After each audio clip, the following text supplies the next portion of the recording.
Following is a presentation of the Healthcare Facilities Network. Hello, and welcome to the Healthcare Facilities Network. I'm your host, Peter Martin, president of Gosselin Martin Associates. The Healthcare Facilities Network is the YouTube channel that is dedicated exclusively to the discipline of healthcare facilities management. Today's episode is titled, and it's just me sharing my screen with you. Today's episode, though, is titled State of Healthcare Facilities Management. We're about mid-year now. We're in July. We got the ASHI Annual coming up shortly in a couple of weeks. And so I thought what we would do is share some observations that we have relative to the market and relative to the discipline of healthcare facilities management. You know, we talk about a lot of these issues as one-offs. We talk about them in our Healthcare Facilities Network shows. We talk about them in our podcast, our high reliability podcast. We talk about it in our recruiting. So I was thinking, you know, with the mid-year here, let's put some observations down. So these are our observations, again, from the Healthcare Facilities Network. So why did we do it? Well, I just explained a little bit why, but it's also what we talk about and what we think about. As you know, we're just dedicated specifically to healthcare facilities management through our recruiting with Gosselin Martin Associates, through the Healthcare Facilities Network, which you're watching now, through our high reliability podcast, in which we talk to people from across healthcare facilities management. So we're invested in this discipline, in this field, and you know, we want it to be successful for everybody. And with the mid-year here, just wanted to put this together. So we always start with, what does healthcare facilities management have? And it has highly dedicated people. You know, if you've worked in this industry, if you work in the industry, you know that most folks, whether they're in planning, design, construction, facilities management, safety, security, they're all under the umbrella of healthcare facilities management. They're guided by mission and passion. And they're guided by a mission and passion that doesn't exist in every industry. You know, there's job security in healthcare facilities management, I guess, as secure as you can be in any field these days. I mean, the healthcare is not immune from consolidation. It's not immune, unfortunately, from layoffs, not layups. We're not talking about basketball here. So there is risk, but there's also a good deal of job security, because we know at the end of the day that hospitals, they're not a fly-by-night career opportunity. They are here to stay. And with that comes growth opportunities if you want them. And one of the things that you know about this field is it's never the same day twice. So if you're a person who doesn't like to be bored, then this is the field for you. So there's a lot within this discipline that keeps people engaged, both on a personal level, on a mission level, and then on a job level. It really is, as we say at the bottom there, it's the major leagues of facilities management. I truly believe, you know, through our experiences, that if you can manage a facility, if you can work in a hospital, then your skills are transferable, and you can go to other areas. You can go to education, you can go to pharmaceuticals, you can go to manufacturing. You can make those transitions because you've been challenged at the major leagues. You know, the Major League All-Star game was played here in July. And, you know, as that is the top of baseball, I really do believe that facilities management in a hospital is the top of the ladder. So healthcare facilities management has quite a lot to offer. And I always start with the people, though, because it is the people that really do make it unique. I just put a plug in here. You know, when I started working in a hospital environment, it was Caritas Christi Healthcare in Boston, and we were a 6-hospital system. And these were the facility directors who I worked with. So I was working up in the corporate office in real estate and construction, and these gentlemen ran our hospitals. And working with these guys every day gave me an appreciation. I had worked in construction prior to that and worked in healthcare construction, but not with the hospital system. And dealing with these guys every day, really for me, ignited kind of my passion and passion for this field. And I thank these guys. And this was some time ago. And I know some of you are out of healthcare facilities management, but John, Paul, John, Barry, Scott, and Mike, I still think of them to this day. And in fact, working and seeing the challenges that these guys went through on the hospital level is part of what led me to join with Jack just about 10 years ago now, because it was an appreciation, even 10 years ago, the demands at the hospital facility director level were starting to change. A lot of the soft skills were increasingly needed, but the pressures on them was increasing. And so as I was considering, okay, what do I want to do as I transitioned away? I wanted to stay firmly in healthcare facilities management, in part because I saw the dedication that these guys brought to the role every single day. And so my thanks to, I call the Original Six. We're located here just outside of Boston. If you are a hockey fan, you know that the Original Six would be the Original Six NHL cities. So my thanks to my Original Six at Caritas Christi Healthcare. Caritas Christi transitioned into Steward Healthcare, and we went from a not-for-profit to a for-profit. And that in and of itself, as you're thinking of healthcare careers, there is probably, as you know, if you've experienced it, there's a very large difference between a not-for-profit and a for-profit organization.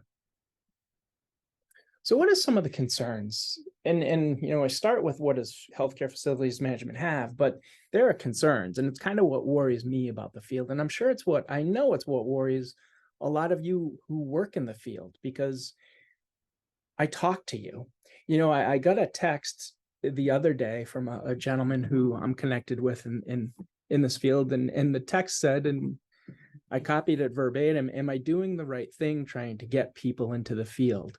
And I texted him right back and I said, it's funny you asked me that, because I was working on this presentation. And I said to him, I'm working on a presentation now with that very question.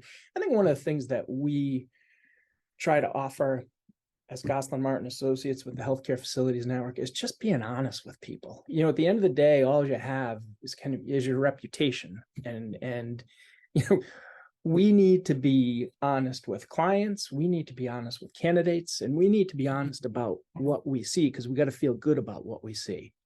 But there are some concerns out there, and I'll go over each of these more in depth in the coming slides. But I actually could have listed some more, but I really didn't want to. But these are the things that I think about most predominantly: organization, the changing employee, staff shortages, salaries, work-life balance, funding and access to capital, more compliance, more regulation, and then role promotion within the bigger picture. When I say role promotion within the bigger picture, meaning letting the world know that this opportunity exists. Now, again, all of these concerns are part of the reason that we created the Healthcare Facilities Network in March of this year. So we've been up and running for about 4 months now. And as I've told folks, anybody who's appeared on our shows, I really do appreciate it. I appreciate their time. I kind of look at us as a startup. We're still getting going. We're still getting our feet under the ground. There's been no shortage of content. But what we also have to do is be honest with the people who watch. As we try to get people into the field, they have to know what they're getting into. And I think that was the genesis of that gentleman's question to me. Am I doing the right thing trying to get them into the field with all of the challenges that we have in front of them? Now, I responded, I think you're doing the right thing. From my perspective, you're doing the right thing for all of those reasons we talked about just a couple of slides ago. What does healthcare facilities management have? It has opportunity, has mission, has passion, has all that. But there are concerns. There are concerns, and you can't be oblivious to them. I don't know if I've been married for a pretty long time now, but I do remember the, you're a nice person and I'm breaking up with you line from when you were single or when I was single. So this isn't that, this isn't, okay, we're breaking up with healthcare facilities management. We're breaking up with hospitals. We're breaking up with systems. This is just our perspective. And, we're not trying to be an alarmist here. I always guard against that.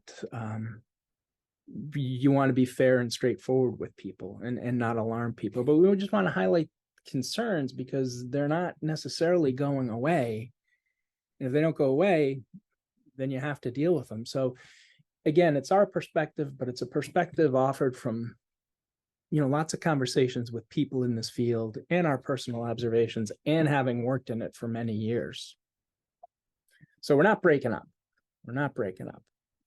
I look at the organization and I put it at the top because everything flows from who you work for. And I think that in the wake of COVID, and I've said this many times, the world has really changed. And I wonder if and healthcare, from my perspective, was always behind other industries prior to COVID. And there's a number of reasons for that. It's not meant to be a criticism. And I think with COVID and all the challenges of COVID, some have fallen even further behind. So I think at kind of an organizational level, and when I'm looking at it, it's in relation to facilities management. I wonder if the facilities management has fallen even further off in the focus for some of these organizations. Frankly, with all the demands that are out there, they concentrate on money-making opportunities. They concentrate on clinical areas. They're a business too, right? They've got to run. And with what we have with the economy and what we have with coming out of COVID, there's just a whole host of organizational pressures. I was reading an article. It was in Modern Healthcare, I think it was early July, July 9th. And they were talking, it was an article that was written about executive level talent and finding leaders. So it wasn't specific to healthcare facilities management.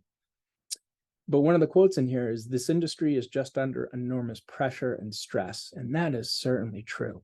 And what I was thinking as I was reading the article, they were talking about how the salary for executive level jobs is growing. It's growing a little more slowly.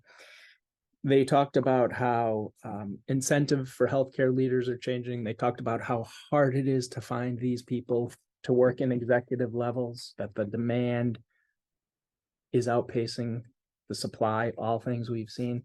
And I was thinking as I read that and the pressure to find these people, I think that everything goes downhill. And so I think that pressure at the top has a negative effect going down into our world of healthcare facilities management. So these hospital systems are under stress like they've never been before. It's part of the reason that we recently did a podcast on the High Reliability podcast about stress in healthcare facilities. So it's we find difficult, and talked about a number of the concerns we have. It's not just one thing that's a concern, it's multiple things that are a concern.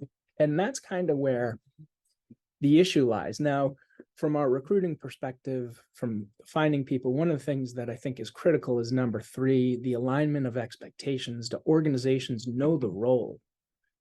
They're focusing on, again, executive level leaders, doctors, clinicians, HR, and I've said it many times, and we'll want to bringing some HR leaders onto the healthcare network to get their perspective.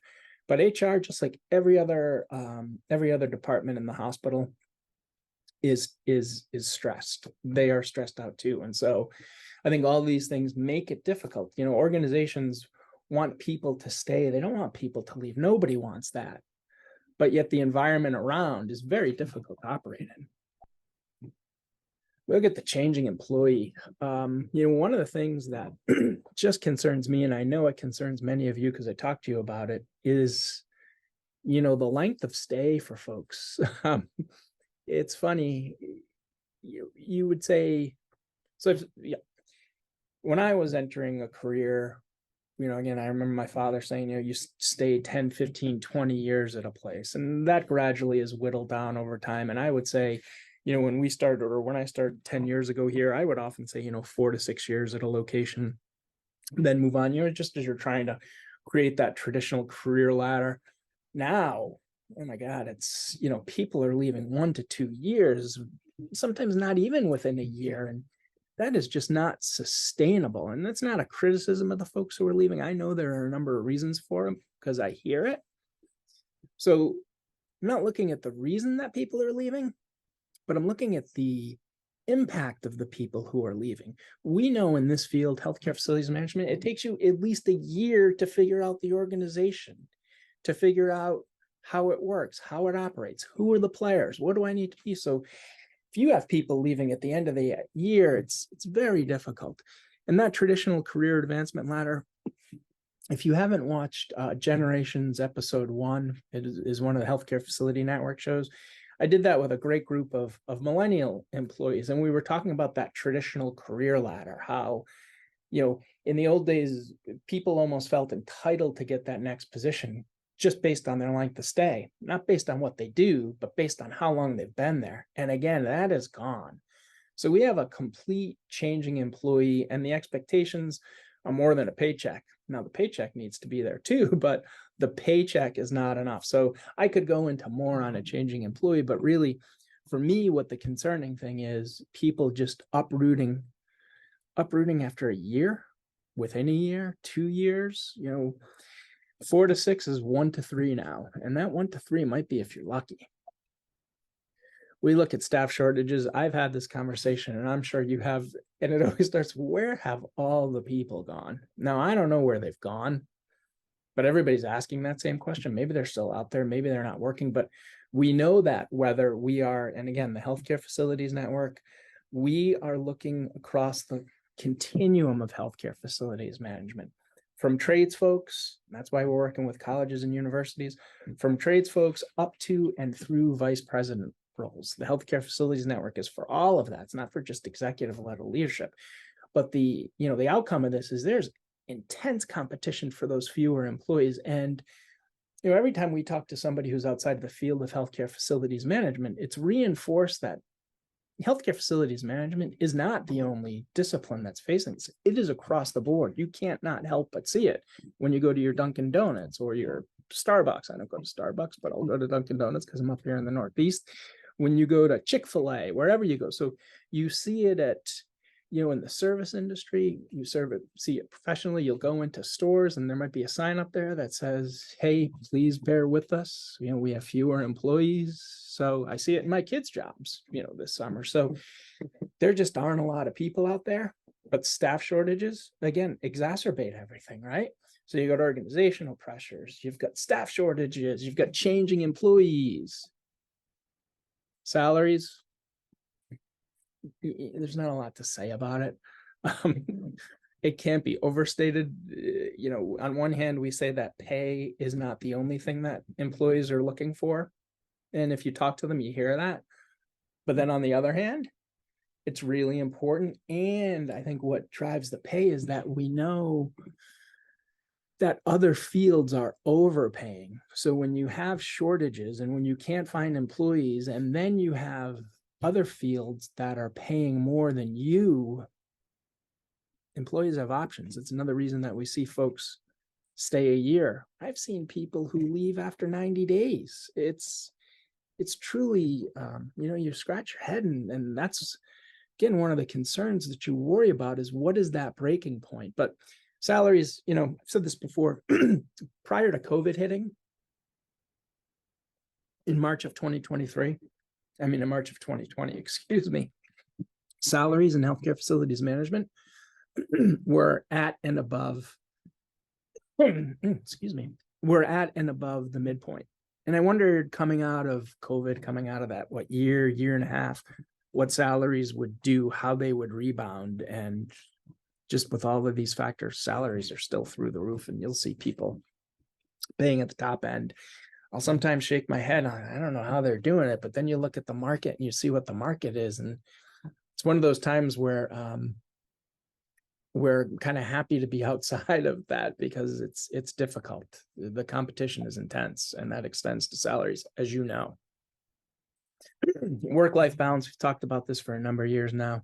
Again, I go to that Generations podcast, Generations Healthcare Facilities Network episode that we did. We talk a lot about work-life balance.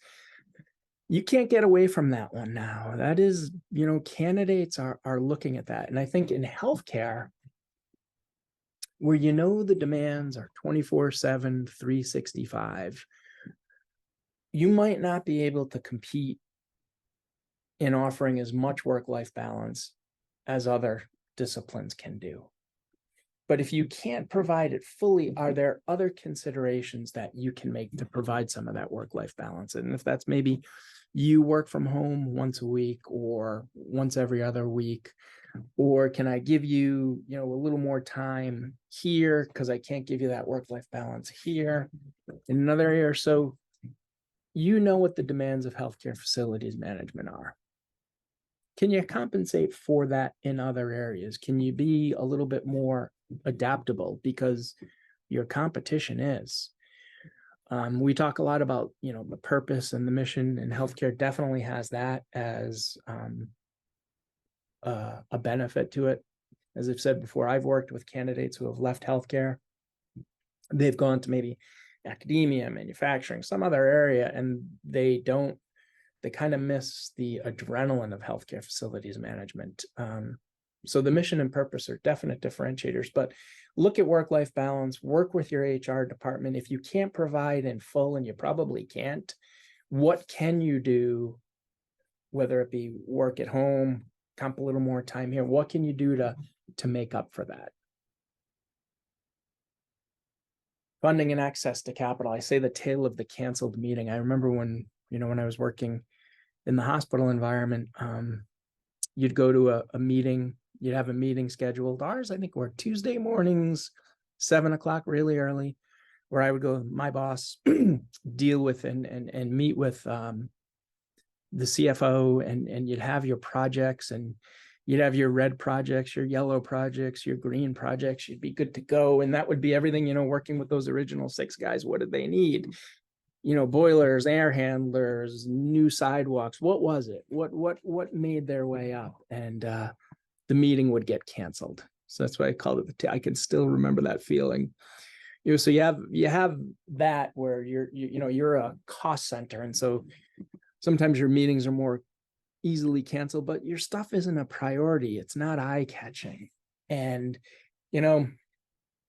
I know that a lot of the facility directors out there, a lot of the facility professionals out there, you can compensate. You can keep an air handler going. You can keep a boiler going. You can keep your equipment going, even when you shouldn't keep it going. In some regards, that kind of bites you in the bum going forward. You don't have the money to fix it, so you band-aid it, and you get it to work, and you get it to keep going.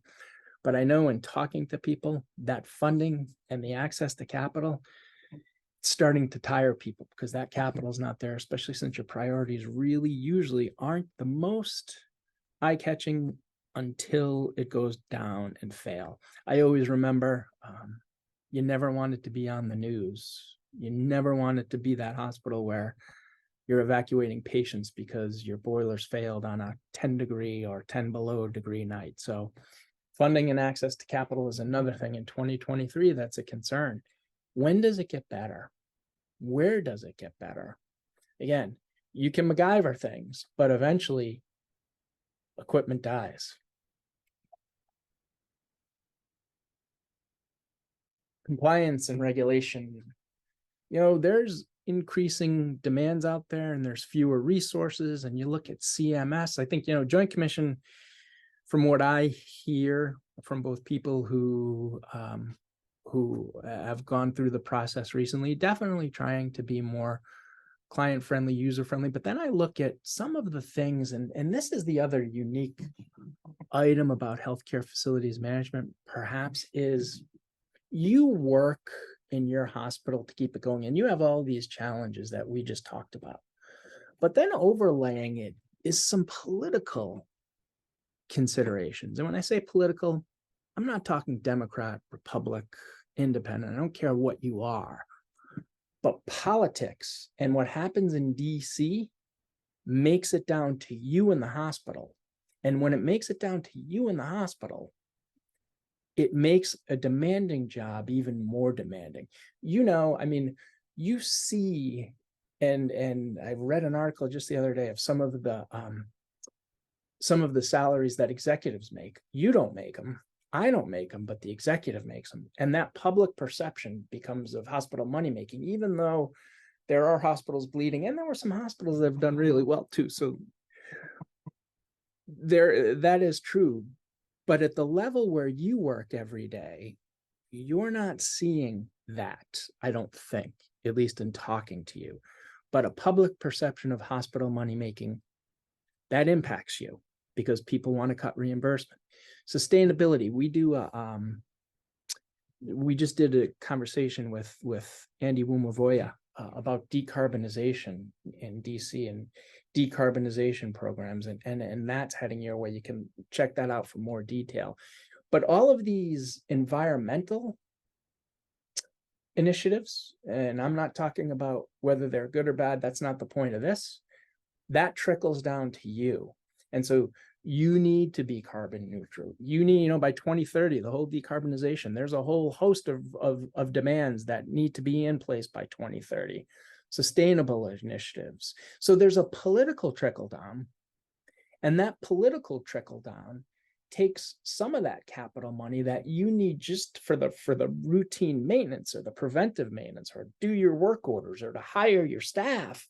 But then you have these things from DC that are high profile. And so again, that I put that in the compliance and regulation bucket, even though you might say, sustainability, decarb, it's not really that, but it's kind of in that bucket. And it's another item that overlaid increases the stress, increases the demands of you as a facility professional.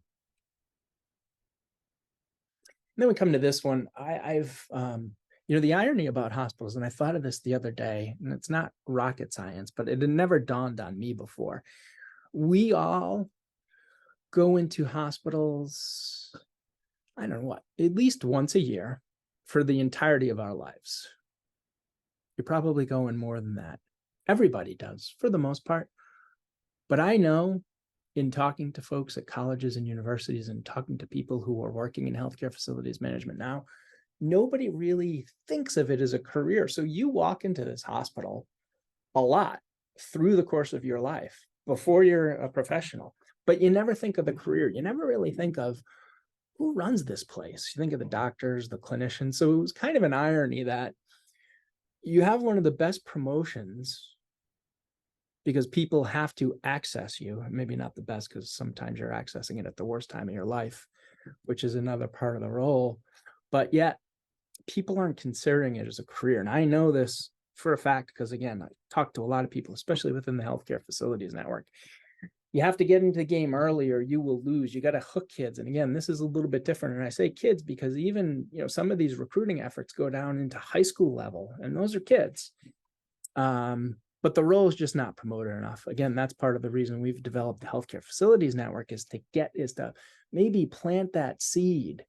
And then even within internships, we've done some filling the pipeline episodes on the healthcare facilities network where it's very difficult. People have told us it's very difficult for us to get a college student into our organization to fill an internship. And that can be due to legal ramifications, due to insurance, due to the speed at which organizations move. So even at a level where you might be able to bring in a college mechanical engineer, an electrical engineer, or maybe just a college kid who's interested in it, sometimes the inner workings of the organization, we go back to the organization, they work against you being able to do that because the wheels can move so slowly.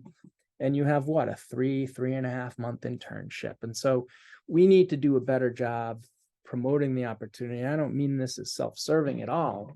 It's on everybody because they said these are concerns, right? As you look to the future, it's definitely concerning. And if people are retiring, the other thing in this modern healthcare article they mentioned, and I did laugh a little bit. They said in here that executives are leaving due to burnout, retirement, and availability of other career opportunities. Burnout, retirement, and availability of other career opportunities. Same things happening in facilities management. So it's no different across the board. Hospitals and healthcare, it's great steady work, it's great mission, but there's challenges now, undoubtedly. I was talking to Carol McCormick. We did a recent show, and she was talking about the stress. She retired, and she was a long-time healthcare facilities director with Common Spirit, CHI. And she told me that only after she retired did she find that she was more stressed than she thought she was, which I thought was really interesting. And we talk a little bit about that. And I'm sure some of you feel that. So again, this is yet another level. If people are retiring, what are we bringing in, or who are we bringing in to fill that pipeline?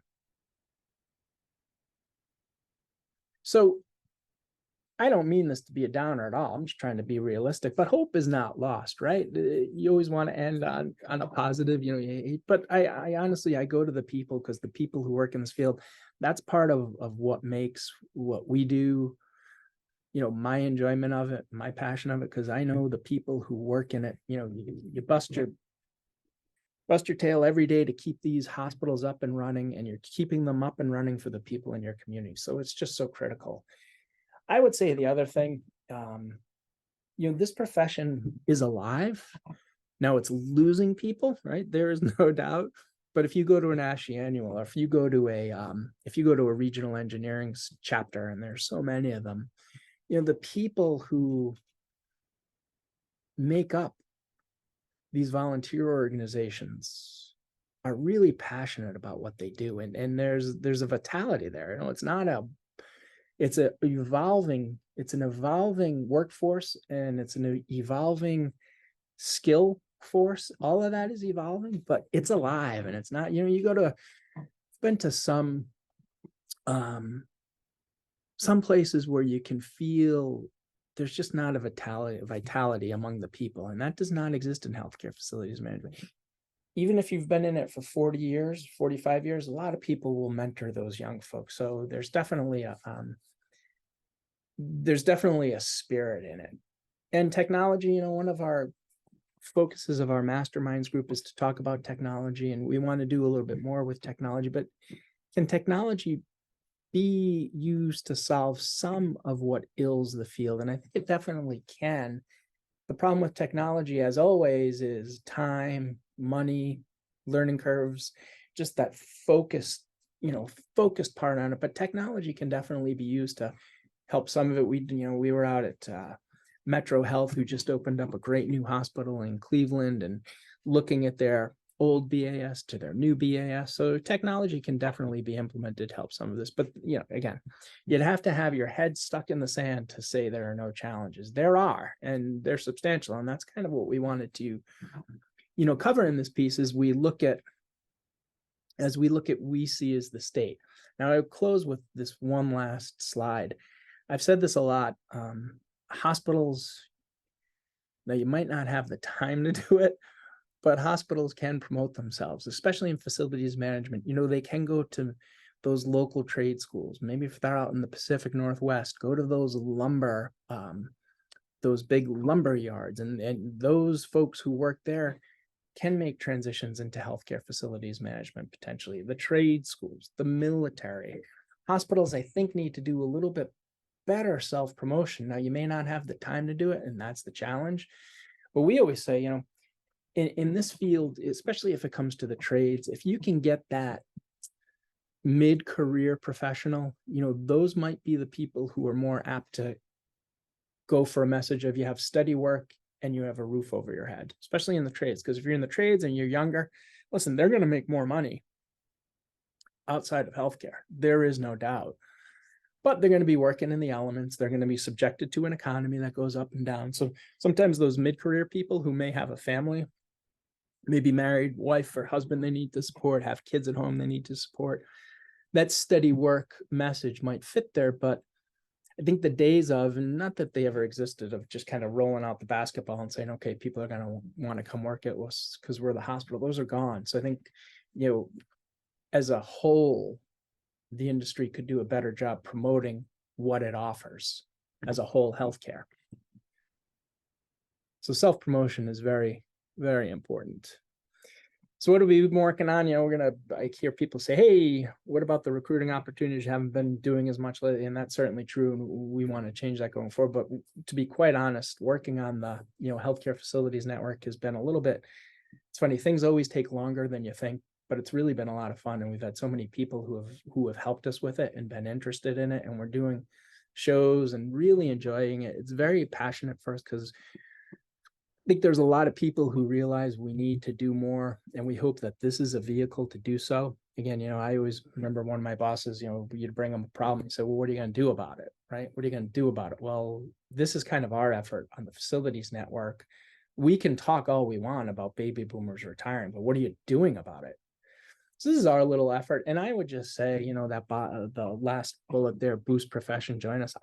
We are more than open. If somebody has a show that they would want to host on the network, I'll listen to that. We're really open to that, because it's not just us here, it's all of us. And so I would encourage you, if you have an idea, reach out to me.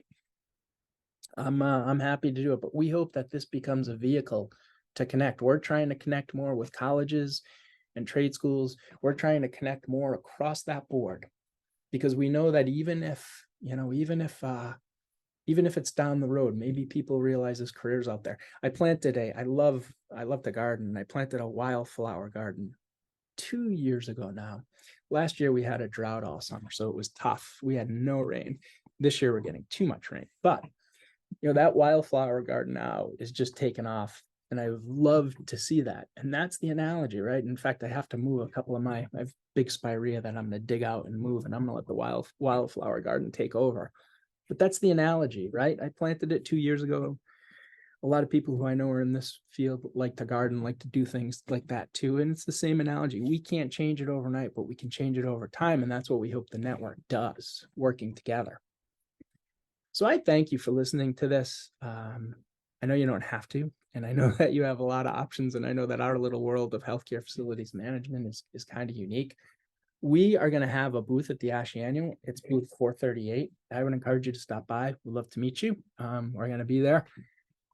And if you have comments or concerns or a show idea, shoot me an email. My email address is right there. So these are some of the things that we think about. These are our state of the industry 2023.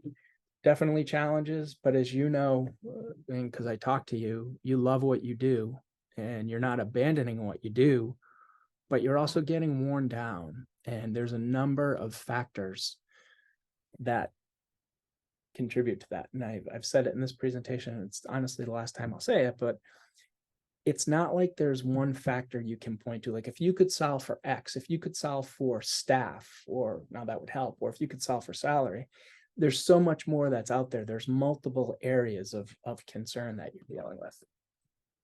So with that, I am going to stop the share. I'm going to say thank you for watching. As always, Peter Martin for the Healthcare Facilities Network. I hope to see you in San Antonio, and I hope to read your emails. Have a great day. Thanks for watching. Thank you for watching this episode of the Healthcare Facilities Network. Please give this episode a like, as it really does make a difference in helping to promote the discipline of healthcare facilities management.